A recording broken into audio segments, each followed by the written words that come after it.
The mysterious case of Mr. Whitmore and his 4 wives, Utah Territory, 1847 winter came without mercy, and when it arrived, it erased 4 women from the world as if they had never existed. The snow fell thick and unbroken over a remote Mormon settlement in the Utah Territory, sealing the land in silence.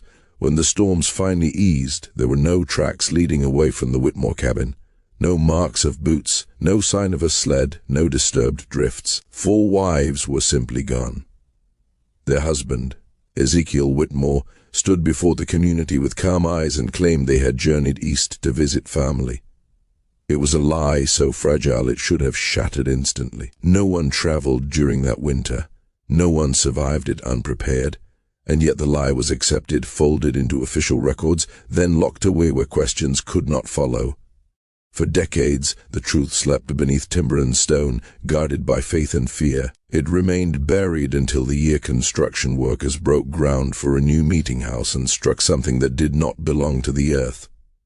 Beneath the foundation lay evidence that forced church leaders to confront a chapter they had prayed would never be read aloud. What emerged from the frozen soil challenged the meaning of devotion, obedience, and the cost of building Zion in a wilderness that demanded blood as payment.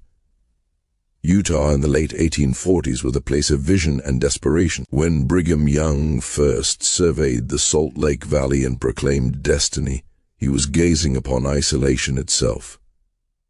Mountains rose like walls, trapping settlers in a basin of alkaline dust where winter could cut off the world entirely. To the faithful, this isolation was not a curse but a shield, a place where persecution could not easily follow. To survive, there was to prove worthiness.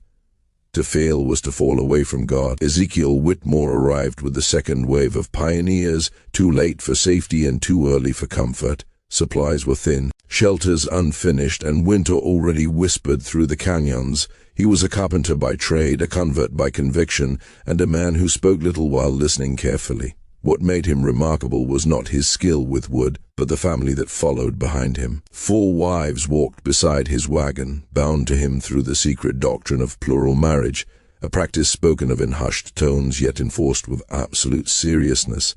Sarah Whitmore, the first wife, carried herself with the weight of years. She had chosen obedience even when her body denied her children, believing that sacrifice would be rewarded beyond this life. Rebecca Thornton II possessed an unsettling intelligence. She read forbidden questions between the lines of Scripture and spoke them aloud, testing the patience of men who preferred silence over doubt. Mary Kellerman, newly married and heavy with child, had already buried her parents along the trail of faith. Ruth Caldwell was scarcely more than a girl, handed over by church elders who claimed they were saving her from ruin.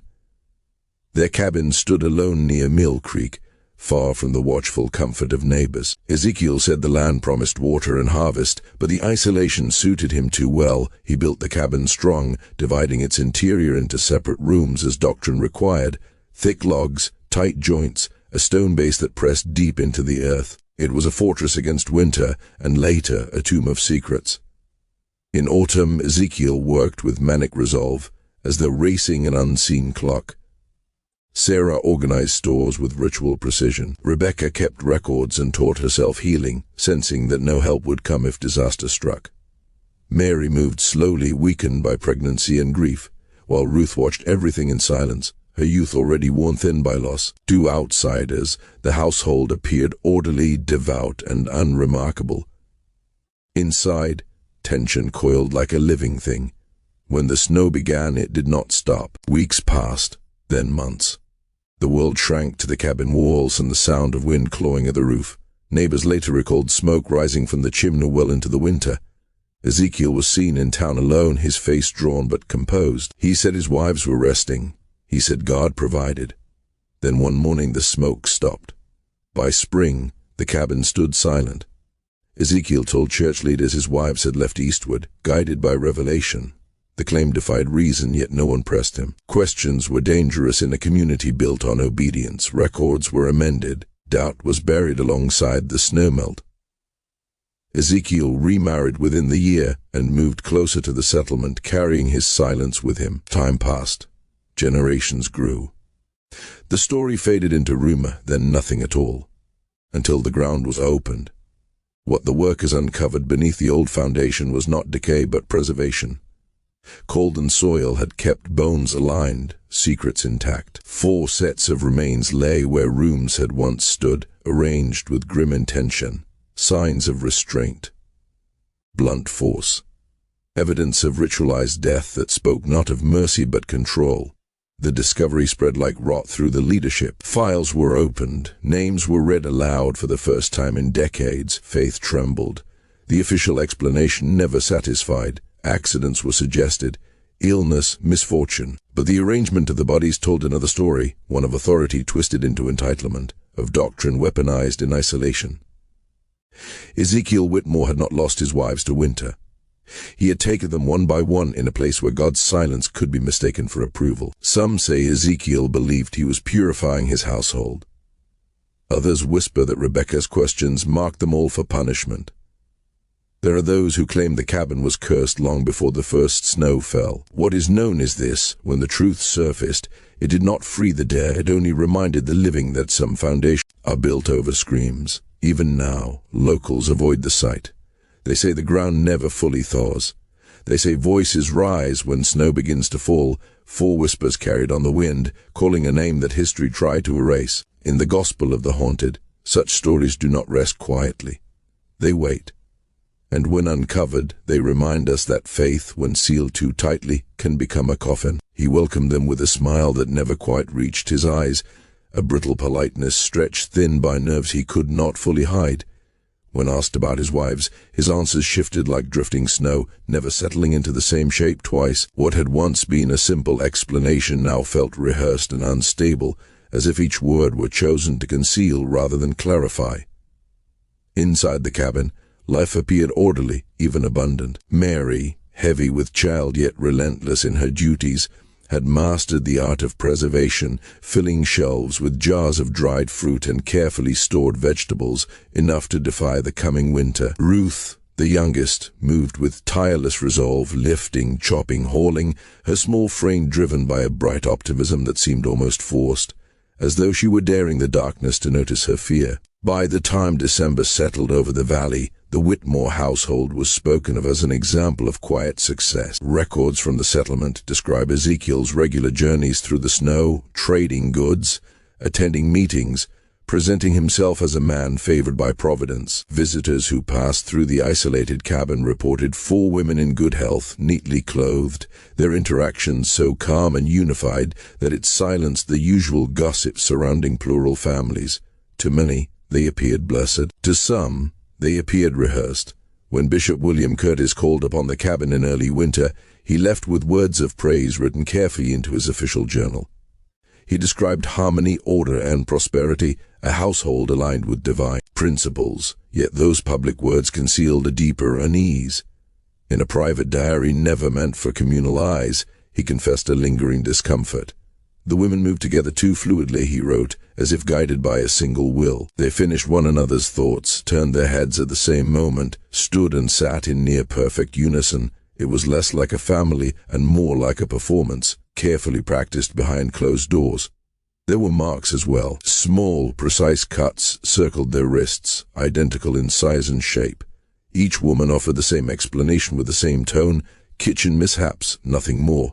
Yet the wounds looked deliberate, clean and of equal age. Bishop Curtis felt a chill that had nothing to do with the weather.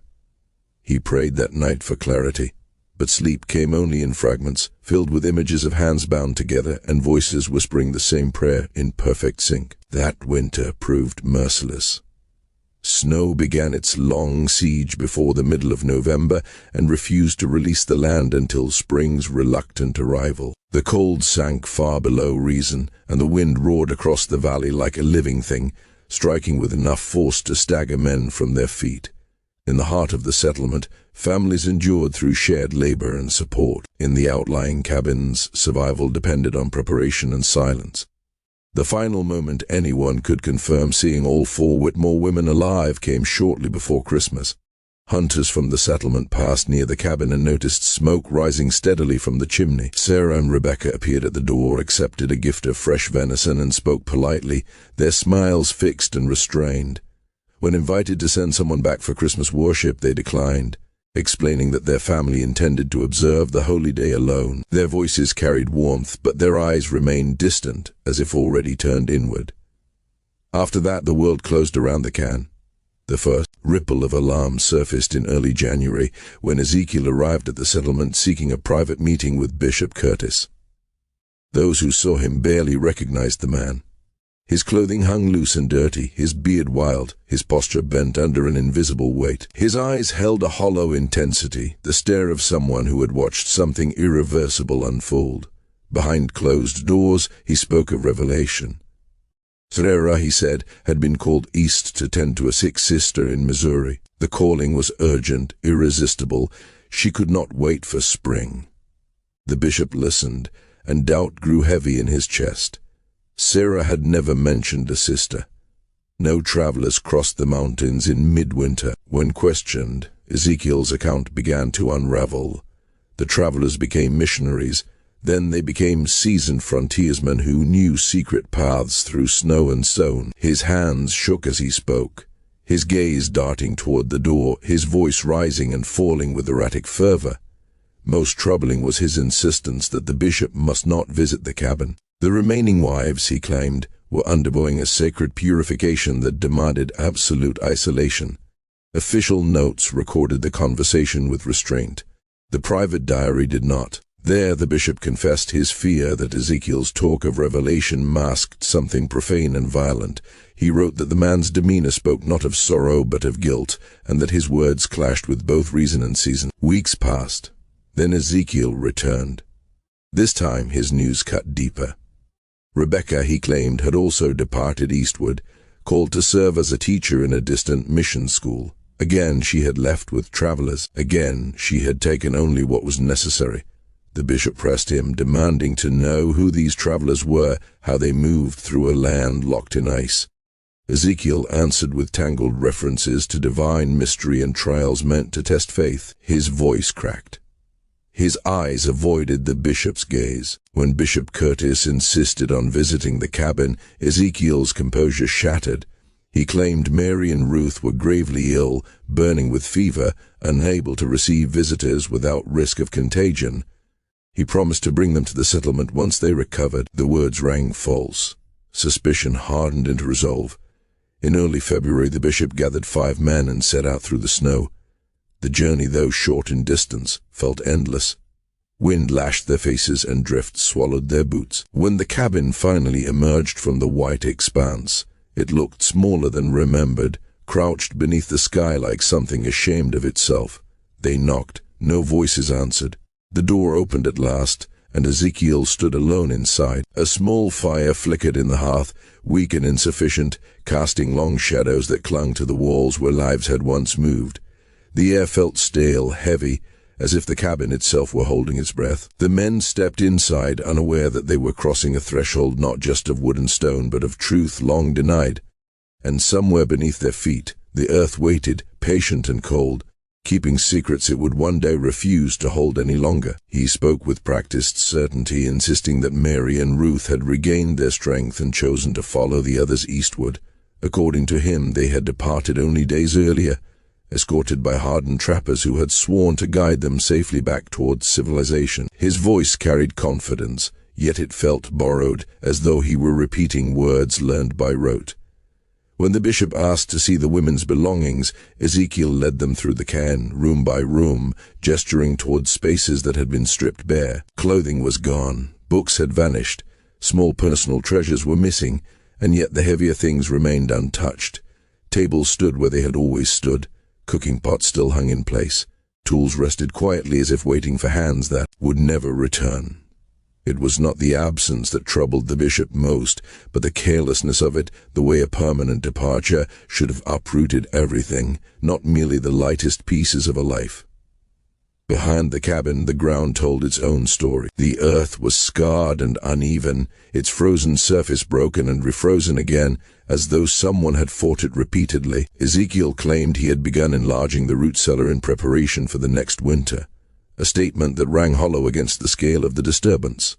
The soil had been turned far too widely, the work far too deep. When one of the men remarked on how impossible such labor would be in frozen ground, Ezekiel's calm shattered. His reply was sharp, edged with fury barely contained. He spoke of devotion, of duty, of God's work demanding suffering. The words fell heavy, not like testimony but like a warning. Night fell, and the visiting men remained inside the cabin. As darkness settled, unease crept through the rooms. The structure felt empty in a way that could not be explained by absence alone. There were no gentle movements, no soft murmurs drifting through walls, none of the small domestic sounds that linger when women have lived somewhere recently. The silence pressed in, thick and unnatural. Ezekiel prepared their meal, serving only preserved foods, jars and dried portions laid out with mechanical precision. There was no fresh bread, no milk, nothing that suggested a household tended by 4 capable women until mere days before. Each bite tasted of waiting and decay. Sleep came reluctantly. In the deep of night, one man woke in a cold sweat. Thomas Garrett lay rigid on his pallet, heart racing, certain he had heard something. From beneath the cabin floor came a faint sound, not loud enough to wake the others, but unmistakable to his ears. It was weeping, soft, broken, human. It seemed to rise from the ground itself, a sound of grief trapped and muffled by earth and timber. He listened until the noise faded, leaving him alone with his fear. By morning, when he spoke of it, the others dismissed it as wind or settling wood, but Garrett did not waver. He knew what he had heard, and it followed him long after he left that place. The men departed with more dread than answers. In his private writings, the bishop confessed that his fears had hardened into certainty. He believed Ezekiel capable of terrible acts, driven not by madness alone, but by isolation, control, and the crushing weight of plural marriage lived beyond the reach of watchful eyes. Yet the bishop hesitated. The community already lived under scrutiny. Any scandal could draw the gaze of distant authorities, threaten their fragile autonomy, and cast their most sacred practices into harsh judgment. To speak openly would be to invite destruction from without, even as something rotten festered within. And so he chose silence, telling himself it was temporary, that spring would reveal the truth. Winter dragged on. Ezekiel continued to appear at the settlement, always alone, his body thinning, his face drawn tight against something gnawing from the inside. He claimed to receive letters from his wives, assurances of their safety, of their happiness, of God's continued favor. Yet no one ever saw these letters. They were always lost, burned, too personal to share. The whispers began quietly, then grew. Some said he had sent the women away because he could no longer feed them. Others spoke of arguments, a jealousy, of a household that cracked under its own impossible demands. A darker few spoke in lowered voices of blood and earth and a cabin that should never be entered again. When spring finally broke winter's grip, the bishop could delay no longer. He returned to the Whitmore property with resolve hardening his steps. The cabin greeted him like a corpse left too long in the open. Dust lay thick over every surface. The rooms once occupied by the wives felt scrubbed rather than emptied, cleaned in. Haste stripped of warmth. In what had been Rebecca's room, the bishop noticed a loose floorboard. Beneath it lay a journal bound in worn leather. Her journal. The pages trembled in his hands as he opened it. The final entry was dated in late December, written in a hand unsteady with fear. It spoke of sacrifice, of obedience demanded, of a revelation that felt wrong. She wrote that Ezekiel believed they must all offer everything for the eternal family, but that she feared the voice guiding him did not come from heaven. The words ended abruptly, as though interrupted. Behind the cabin, the bishop returned to the scarred earth. With the snow gone, the truth stood naked. The digging had not been for storage. The ground bore the marks of repeated labor over weeks. As he sifted through the loosened soil, his breath caught. Fabric emerged, rotted but recognizable, matching dresses worn by the women. Personal items followed. Small things, intimate things, and then a ring, dull with dirt, unmistakable. Sarah's wedding ring. The bishop fell to his knees, the weight of realization crushing him. The earth had kept its secret through winter, but spring had no mercy. What lay beneath was no revelation of faith, but a testament to control, to a man who mistook authority for divine command. The truth once unearthed could not be buried again, and in the silence that followed, the land itself seemed to whisper, carrying the echo of voices that had never truly left.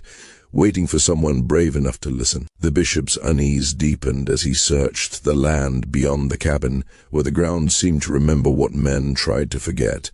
Near the place where the soil had been disturbed, he found signs that chilled him more than the winter ever had. Circles of ash lay arranged with deliberate care, not scattered like the remains of cooking fires, but positioned with intent, as though someone had followed an unseen design. The fires had burned hot and long, and within the blackened remains lay fragments of paper, curled and half-consumed. Some bore traces of scripture, yet they were unfamiliar, drawn from obscure teachings and forbidden interpretations. Words survived the flames just long enough to reveal their purpose. They spoke of redemption through blood, of sealing souls through sacrifice, of salvation purchased not through mercy, but through death. The bishop felt his stomach tighten as he read. These were ideas whispered only at the edges of doctrine, never meant to be embraced so literally, so violently. Yet here they were, torn from context, reshaped into something monstrous. He sensed that the fires had not been meant to warm bodies, but to sanctify acts that could never be justified. Inside the cabin, the darkness seemed thicker, as if the walls themselves had absorbed what had happened there. In the room once shared by Ezekiel and Sarah, the bishop discovered a hidden compartment behind a loose panel. Within it lay several notebooks, their pages filled edge to edge with Ezekiel's handwriting. At first, the entries appeared calm, reflective, even devout.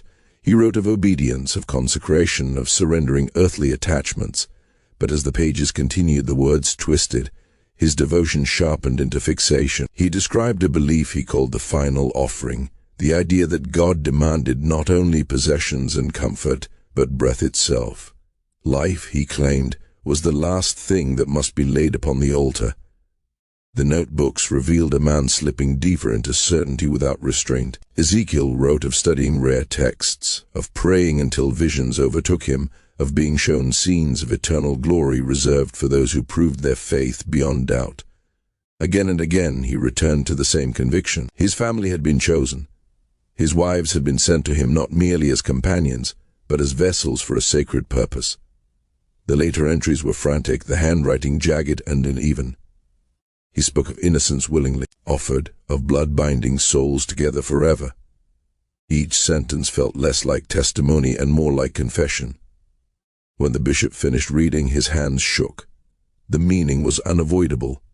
What had happened in that isolated cabin was no accident of hunger or cold. It was deliberate, ritualized, and yet the man responsible was gone.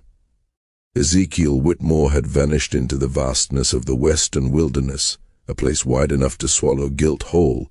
Searches yielded nothing. No trail, no witnesses. It was as if the land itself had taken him, hiding him away as payment for what had been done. Church leaders faced a choice that would haunt them for generations. To reveal the truth would invite scrutiny, condemnation, and intervention from a government already suspicious of their beliefs. The suspected murders of 4 women within a plural household would be seized upon as proof of depravity, a justification to dismantle everything they had built. And so they chose silence. The records were sealed. The story was classified. Those who knew were sworn to secrecy, burdened with knowledge they could never unlearn. The cabin was dismantled piece by piece, its logs repurposed, its foundation erased. The scarred earth behind it was smoothed and disguised, made to look untouched. The land was purchased and marked as unsuitable, quietly removed from settlement maps. Officially, the 4 wives had moved east, returning to the safety of more established communities. On paper, nothing terrible had occurred, but silence does not erase memory. It only drives it underground. In the years that followed, whispers traveled faster than records ever could. Neighbors spoke in low voices about the winter, when 4 women disappeared and 1 man walked away alone. Some claimed Ezekiel had lost his mind, undone by isolation and the crushing expectations placed upon him. Others suggested the valley itself demanded something in return for survival, that it had offered abundance only after exacting a terrible price. The most unsettling stories suggested that the women had not resisted at all, that they had believed, that they had accepted their husbands' visions and stepped willingly into whatever fate awaited them, convinced their deaths would seal their family together for eternity. This version lingered the longest because it offered no monster to blame, only shared delusion and faith twisted beyond recognition. As decades passed, the land earned a reputation. Travelers reported a sensation of being watched when crossing the valley. Some claimed to hear voices carried by the wind, soft and sorrowful, especially when snow began to fall. Women's voices, calling, lamenting. Church leaders dismissed these tales as superstition, but the unease never fully faded. The ground there felt wrong, as though it had not finished speaking. The secret might have remained buried forever if not for growth. As the community expanded, the need for new buildings outweighed old cautions. Plans were drawn, land was selected, and no one spoke aloud of what once lay beneath the chosen site.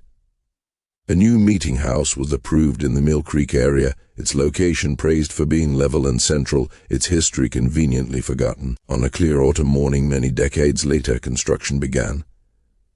The supervisor, a faithful man raised on whispered legends, brushed aside childhood stories as exaggeration.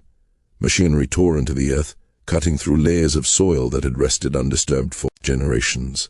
The work progressed quickly, the ground yielding with mechanical ease. Then the machines struck something they were never meant to uncover.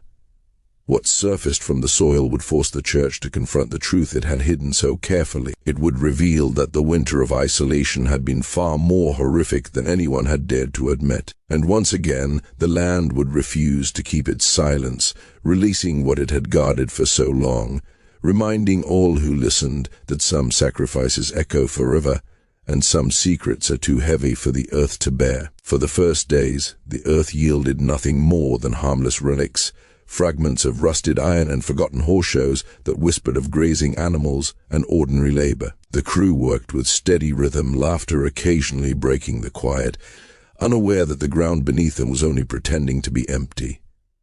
On the third morning everything changed. The machinery struck stone where no reminder of stone should have been. As the soil was cleared away, a shape emerged, deliberate and precise, a square chamber built with care rather than chance.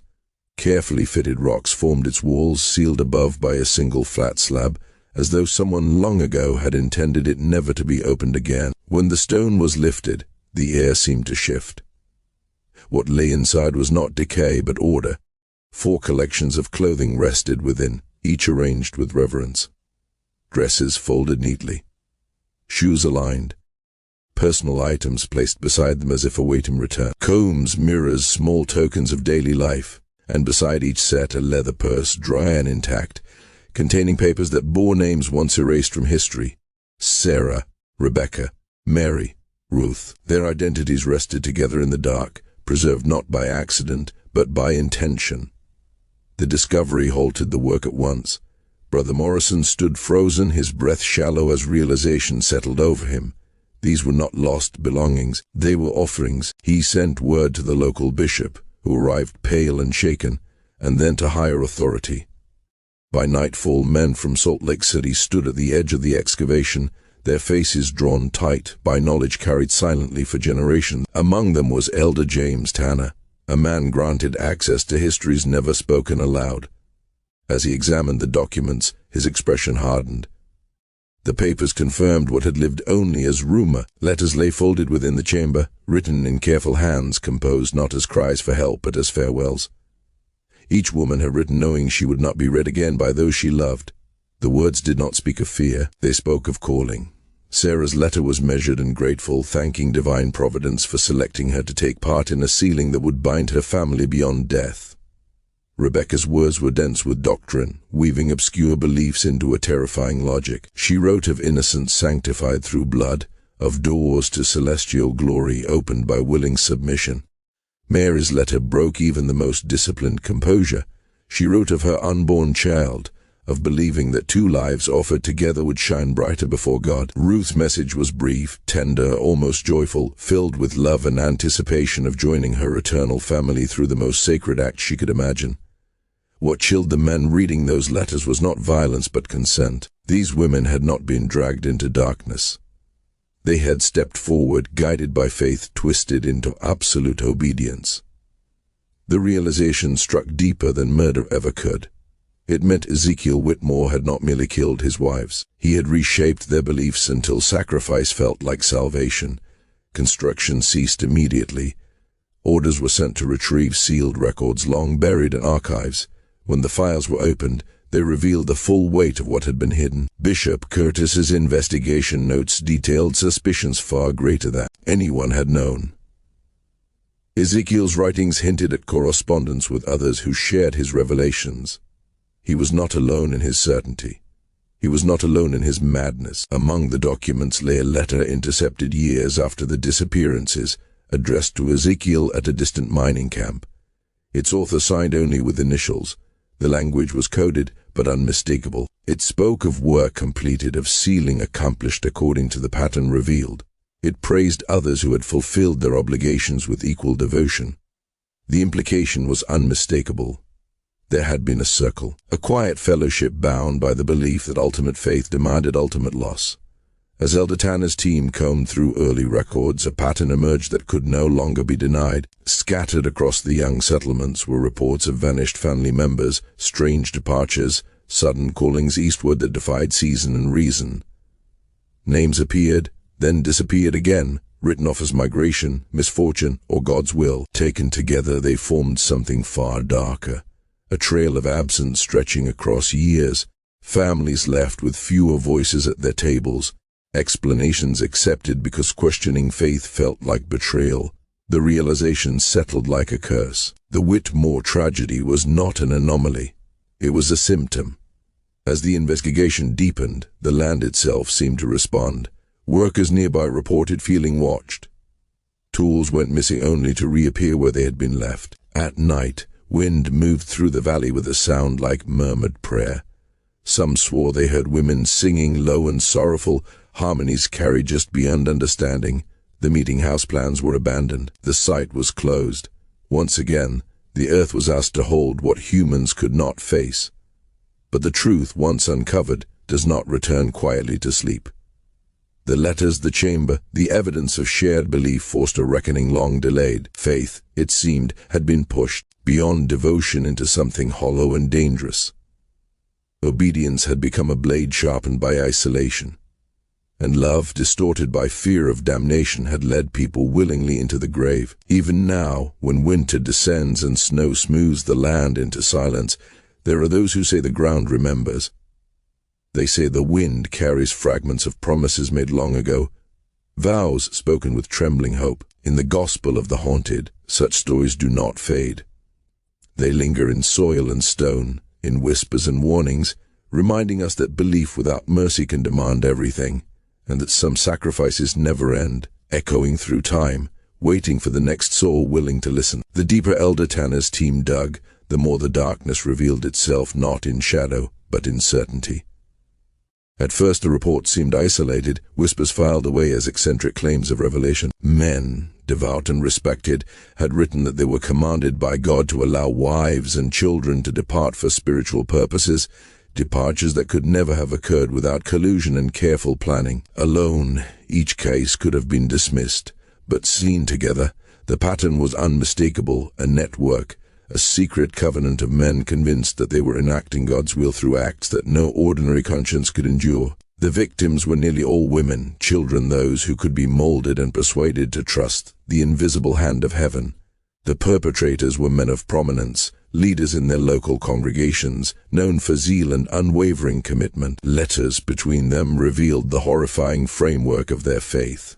They exchanged theological reasoning, encouragement, even admiration for one another's devotion. They spoke in coded passages, in scriptural echoes drawn from the margins of doctrine, twisting plural marriage into the first step of a higher law, one that required the ultimate surrender, the giving of family, the sacrifice of those closest to them to achieve absolute consecration.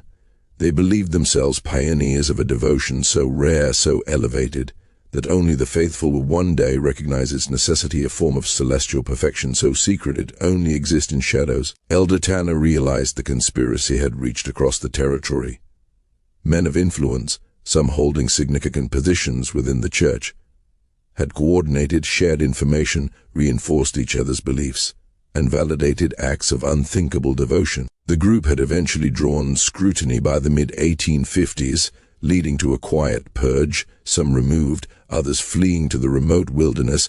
their existence erased from public record. Official files never recorded this intervention. Scandal would have fed outsiders who might have interpreted the tragedies as proof of corruption, justifying interference in a fragile and isolated community. Yet the stone chamber at Mill Creek proved that what church leaders had long feared was true. The reach of this secret fraternity and the scale of its actions had been far greater than even the elders imagined. What the team uncovered at Mill Creek was a labyrinth of devotion and horror. Beneath the first chamber, where the women's belongings lay like offerings, the excavation revealed a larger, subterranean construction hewn directly into bedrock, lined with stone fitted with deliberate care. This hidden space, 12 feet square and 6 feet deep, had drainage channels designed to keep it dry, a macabre engineering of preservation. The walls were carved with symbols both familiar and alien. At first glance, one might recognize echoes of the Mormon temple square and compass, but closer inspection revealed a fusion: Egyptian hieroglyphs, Masonic motifs, and images evocative of ancient rituals of sacrifice. Every line, every curve of the etchings spoke of knowledge, intention, reverence, and a mind obsessed with the sacred intersection of power and death. At the chamber's center stood a rough granite altar, stained in a dark pattern that science would later confirm as human blood. Surrounding it were 4 smaller platforms, each inscribed with a name: Sarah, Rebecca, Mary, Ruth. Dates corresponding to the winter of 1847 to 1848 etched beside them. Each carving included scriptural passages, their meanings twisted into a perverse theology that justified what had been done in the name of devotion. Above the central altar, one line stood out, chilling its clarity greater: "Love hath no man than this, that a man lay down his life for his friends, and greater still is the love that lays down the lives of the beloved for the glory of God and the sealing of eternal families." Beneath each of the 4 stone platforms, the investigators found remnants of what had once been living bodies. The remains were preserved through deliberate techniques, evidence of ritual mummification that suggested premeditation, reverence,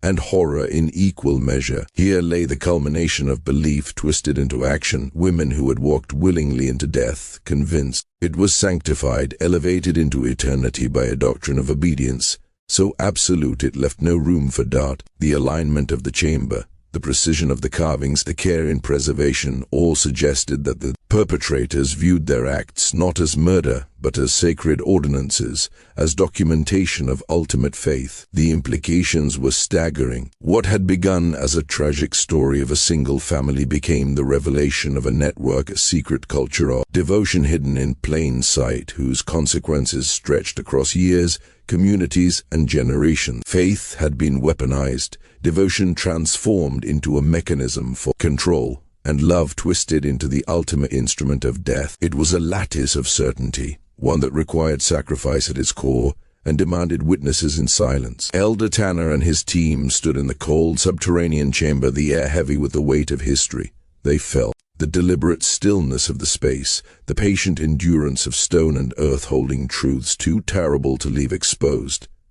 And in that silence, they understood that what lay beneath Mill Creek was more than a record of the past. It was a warning. Faith, when absolute, can become tyranny.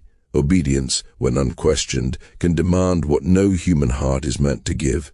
And sacrifice, when sanctified by delusion, does not end with the dead. It echoes, reverberates, and waits for the next soul ready to listen. In the Gospel of the Haunted, the story does not stop with discovery. The chamber, the altar, the carved walls, and the mummified remains, they are reminders that belief can become a prison, that reverence can become a weapon, and that some acts, once performed in the name of heaven, never truly leave this earth. The voices of Sarah, Rebecca, Mary, and Ruth linger still, carried on the wind that sweeps the valley, whispering of obedience, devotion, and terror, waiting for the next generation to confront the dark legacy of faith gone too far. Here, in this buried cathedral of shadow, the winter of 1847 to 1848 revealed its full horror, not merely snow and cold, but isolation, delusion, and a devotion so extreme it became death itself. And once unearthed, the truth refused to sleep again. The earth had remembered. The earth had waited. And now, so would we as listeners, caught in the echo of a faith that demanded everything and gave nothing but silence in return. The deeper Elder Tanner's team descended into the earth beneath Mill Creek, the more oppressive the air became, thick with the memory of devotion twisted into darkness. They discovered that the 4 Whitmore women had not merely been placed in the chamber, they had been prepared, preserved, almost venerated, their bodies treated with techniques that spoke of careful knowledge, perhaps drawn from the early Mormon fascination with Egyptian funerary practices. Their flesh and bone, once examined, revealed the horror. In cold, clinical detail, each had been struck once, precisely with a blade to the heart. The cuts were identical, precise in depth and placement, suggesting a hand that had practiced, rehearsed, performed with deliberate intent. This was not murder in panic. This was ritual, a choreography of death executed with terrifying precision.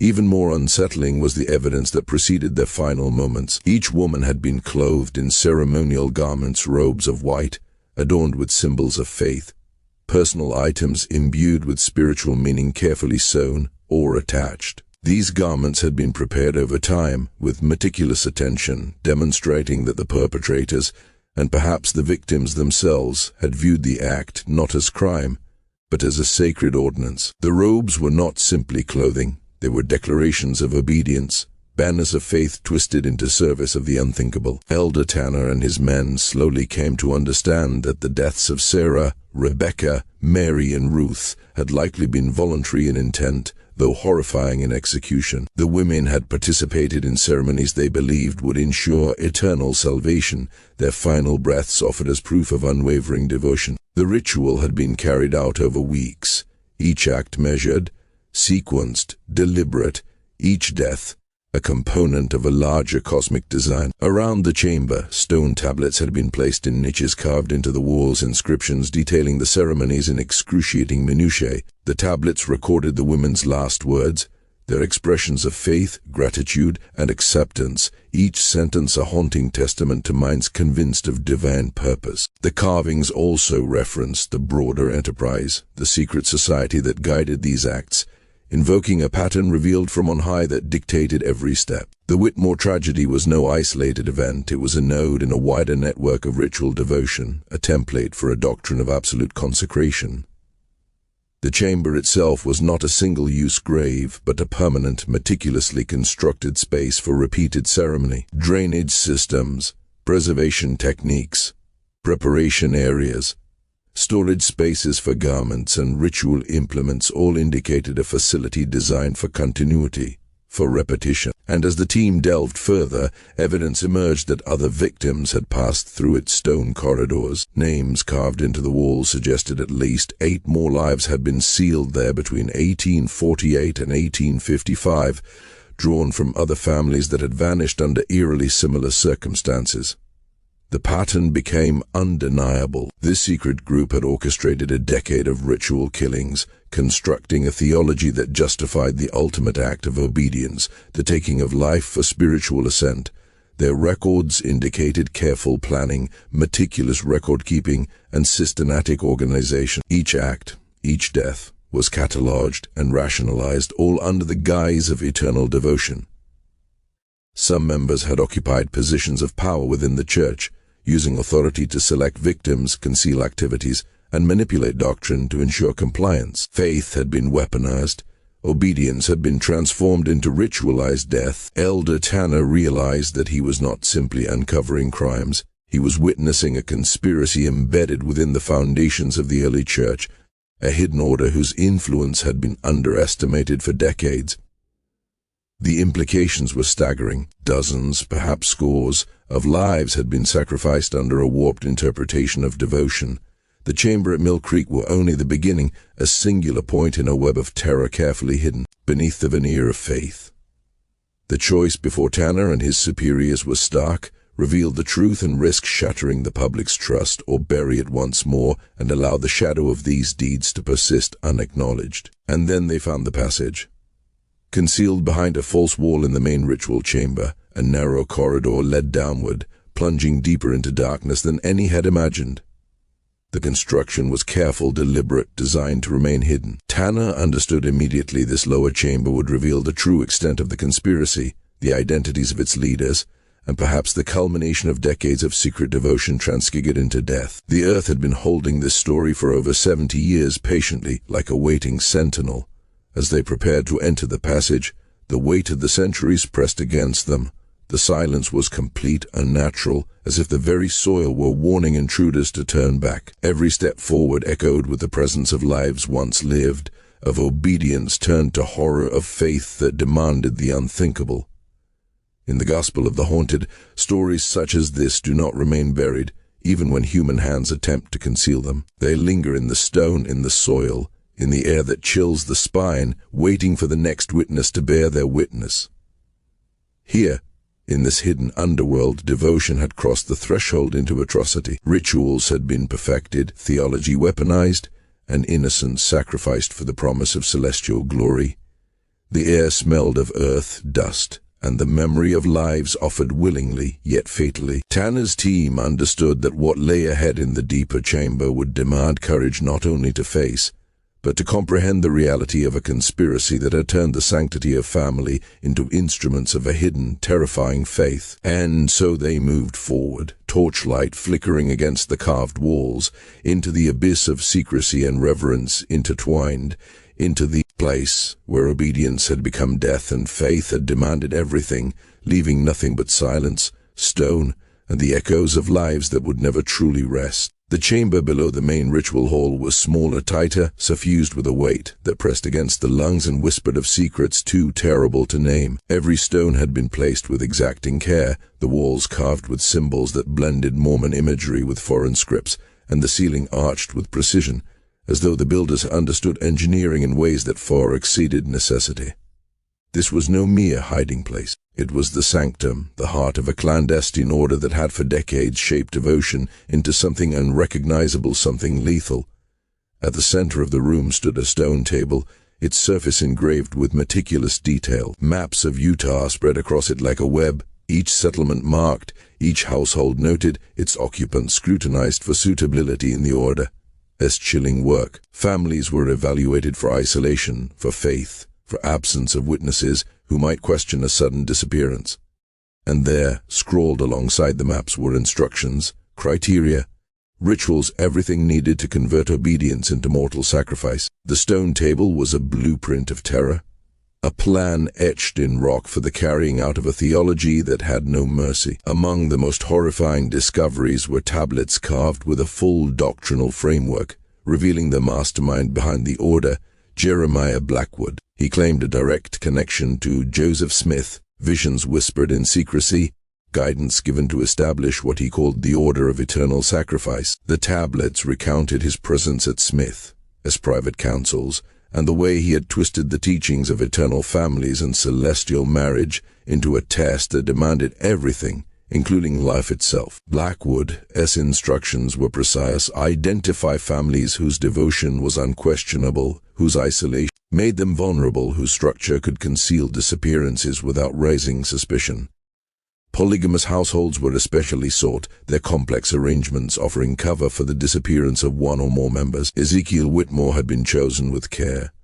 Recruited during the winter of 1846 to 1847, while the Mormon community prepared to cross into the Western Territories, he was drawn in slowly, gradually exposed to revelations of the higher laws of ultimate consecration until he became an instrument of the order. By the time his family settled in the isolated Utah Valley, Ezekiel had internalized the doctrine, committed himself to the ritual deaths of his wives, believing in his heart that the act would secure eternal exaltation for all involved. The tablets revealed that the Mill Creek site was only one of many such facilities, each meticulously constructed across settlements, each chamber designed to preserve the ritual's evidence as sacred testimony. The ceremonies themselves were described with chilling clarity.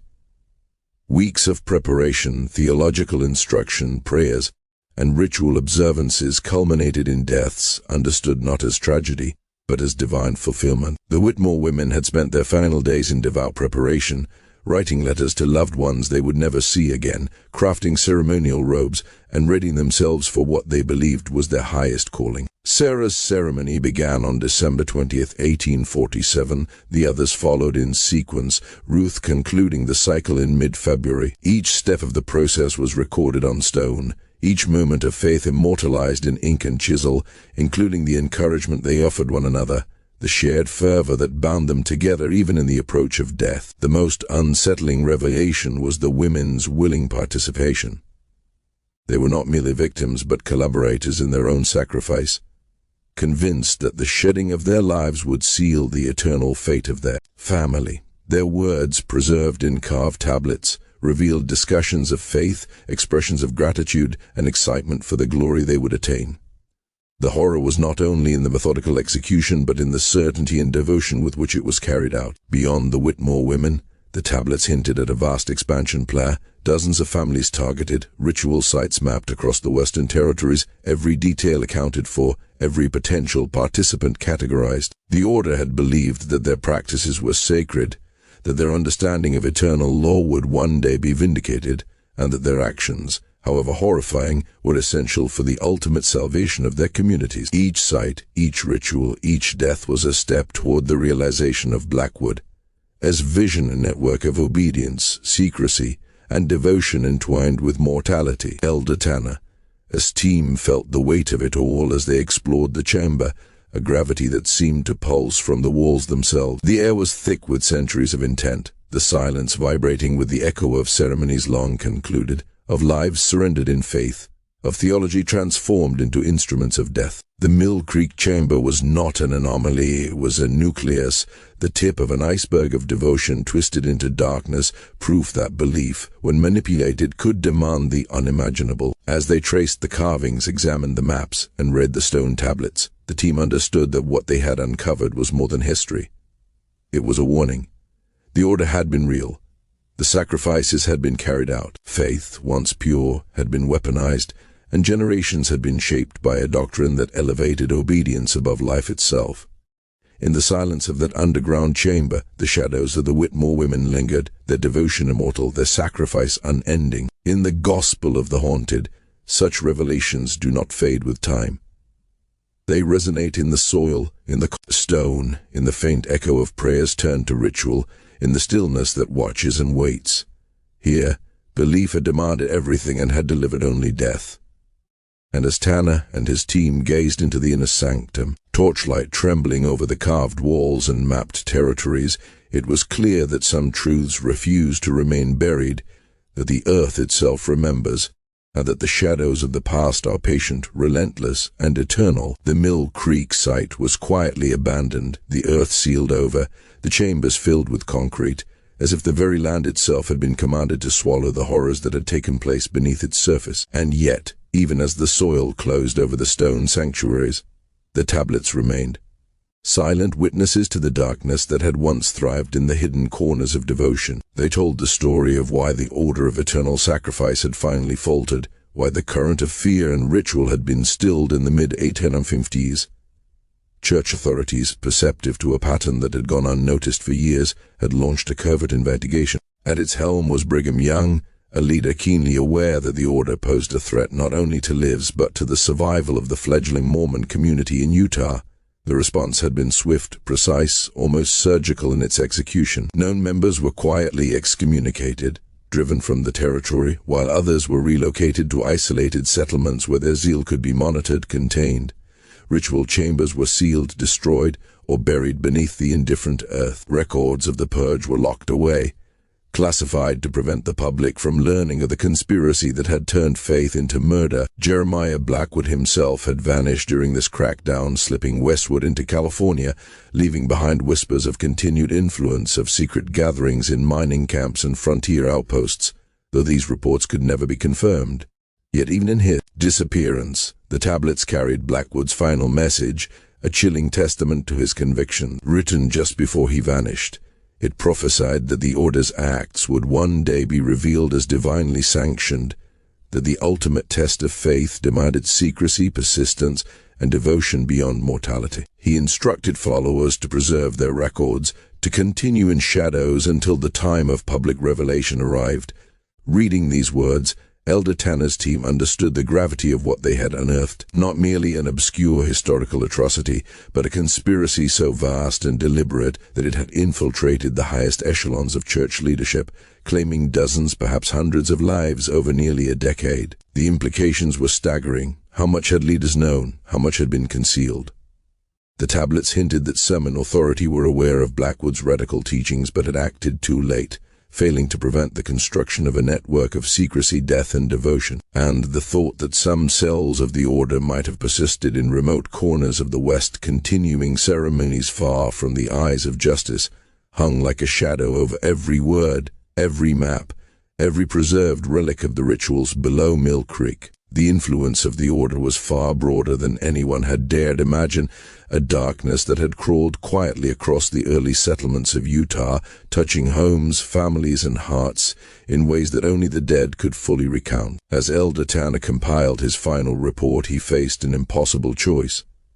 To reveal the truth was to risk shattering the faith of millions, to expose a secret that reached into the highest offices of the church and demanded accountability for a horror long concealed. To conceal it was to let the victims remain unremembered, their sacrifices erased by silence, the echoes of their deaths trapped beneath layers of soil and stone. Sarah, Rebecca, Mary, and Ruth Whitmore, and the others whose names would never be known, deserved acknowledgement, a remembrance that transcended secrecy. Yet the burden of truth threatened to fracture history itself, and Tanner understood that whichever path was chosen, it would leave its mark for generations to come. The final deliberation took place in the First Presidency's private chambers in November of 1920. Present were President Heber J. Grant, his counselors, and the most senior apostles, faces set in solemn consideration. Elder Tanner presented his findings over the course of hours, recounting every detail: the chambers, the mummified remains, the stone tablets, the preserved garments, the maps, and the records of rituals carried out with chilling devotion. The gravity of what he revealed was almost unbearable. The order of eternal sacrifice had been real, and its scope far exceeded what history had ever recorded.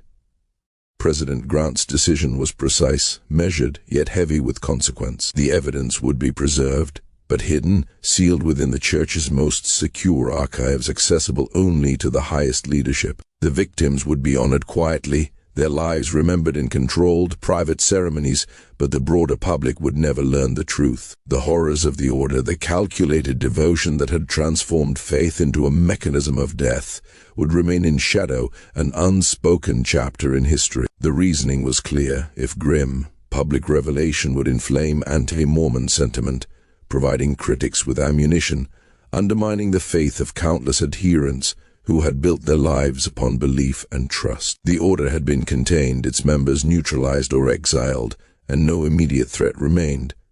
But perhaps most poignantly, the families of the victims had already endured the ultimate cruelty. To expose their suffering to the world would compound tragedy with spectacle. In this way, the church chose silence as a shield, secrecy as protection, and memory as quiet tribute. And so the chambers beneath Mill Creek remained sealed, the tablets preserved but hidden, the horrors of a secret order locked away beneath concrete and history. Yet the shadows of Blackwood, of Ezekiel Whitmore, of faith twisted into death, lingered. In the gospel of the haunted, such truths do not vanish.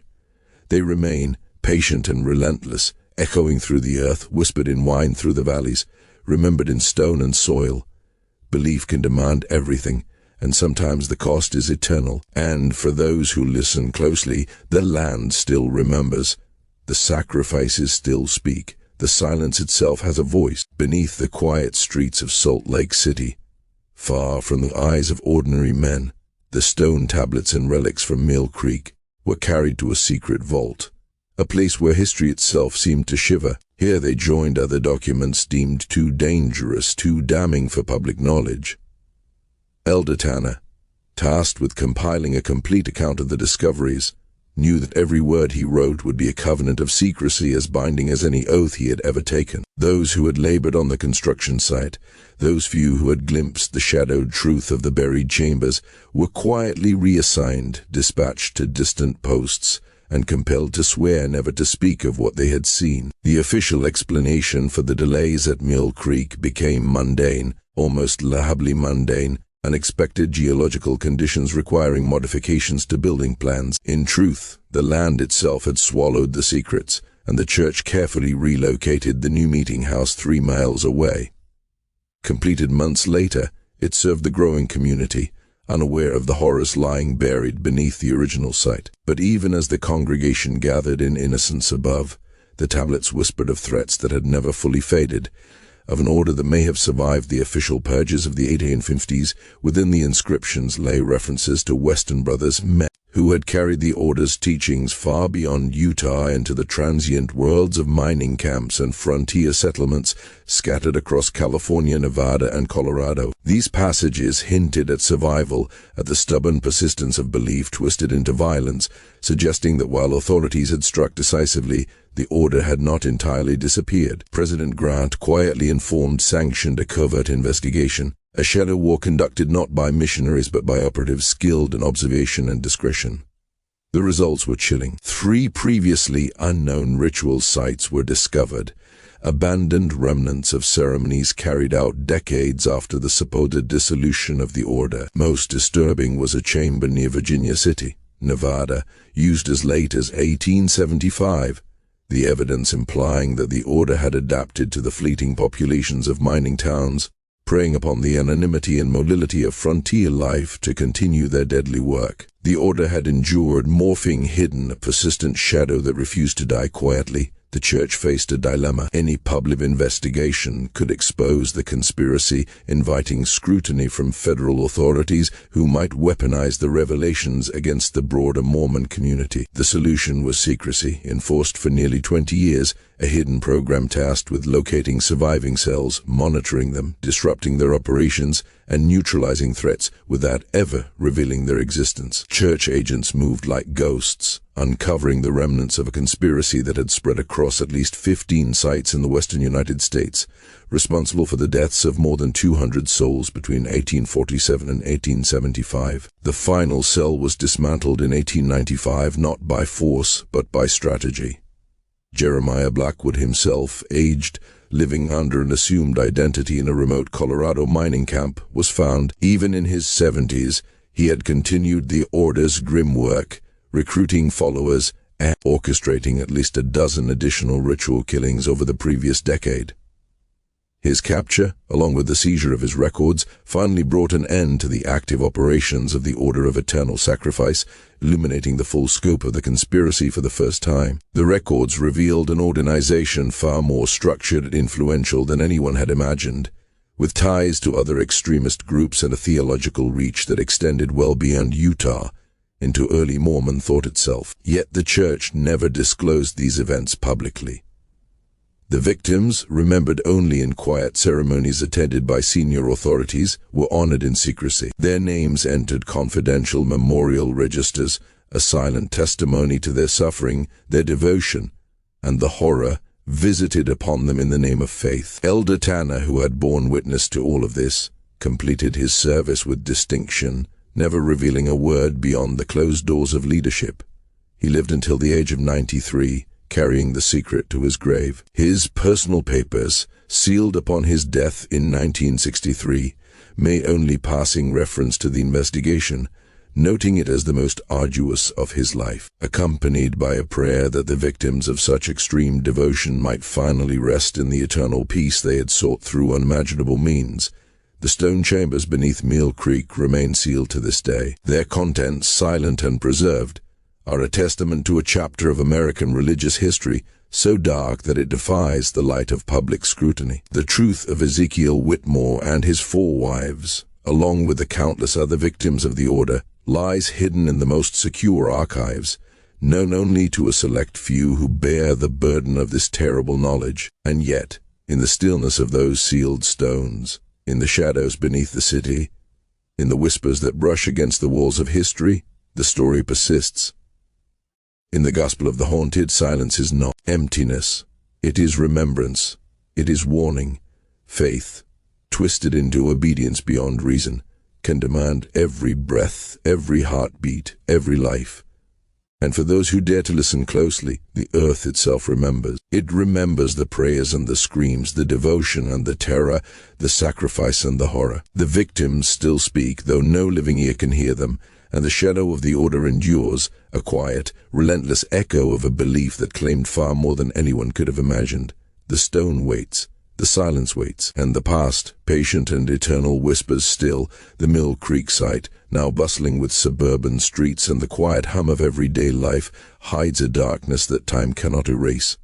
Beneath the lawns, shopping centers, and modern churches, the earth still remembers. It remembers the winter of 1847 to 1848, when 4 women vanished without a trace, leaving no footprints in the snow.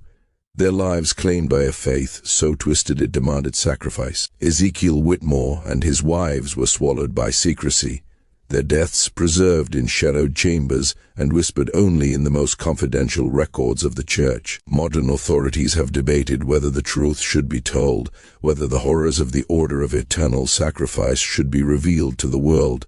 But each generation has concluded the potential devastation outweighs any benefit. The women, and countless others, remain officially recorded as early pioneers who departed for distant lands, their fates erased by more than a century of silence. Even now, the ground beneath Mill Creek conceals the stone chambers, the relics, and the tablets that chronicled ritual killings carried out in the name of celestial glory. The victims have believed in promises of eternal exaltation, their devotion exploited by men who cloak murder in scripture and ceremony. The orders, meticulously organized, spanned settlements across the West, leaving a pattern of vanished families and hidden altars, an echo of faith distorted into something monstrous. Ezekiel's story, horrific yet sanctioned in secret, serves as a reminder that the pursuit of ultimate devotion can twist hearts and minds, turning belief into justification for unspeakable acts. The choice between truth and concealment shaped the church's history and continues to ripple into the present. The silence itself a form of control, the weight of unspoken knowledge pressing down on every generation that follows. Those who bore witness, the investigators, the elders, the few who glimpsed the chambers, took their secrets to graves lined with stone and shadow, leaving only records sealed from public view. And yet, the past refuses to vanish entirely. The story of the order of Ezekiel and his wives haunts the land and those who would listen. Some truths may be too terrible to speak aloud, their echoes meant for those who can face the darkness without flinching. In the gospel of the haunted, we remember, we listen, and we dare to confront the secrets hidden beneath the surface, where devotion became death and faith demanded everything. The silence waits, the stones wait, and the shadows endure, patient, eternal, and watching.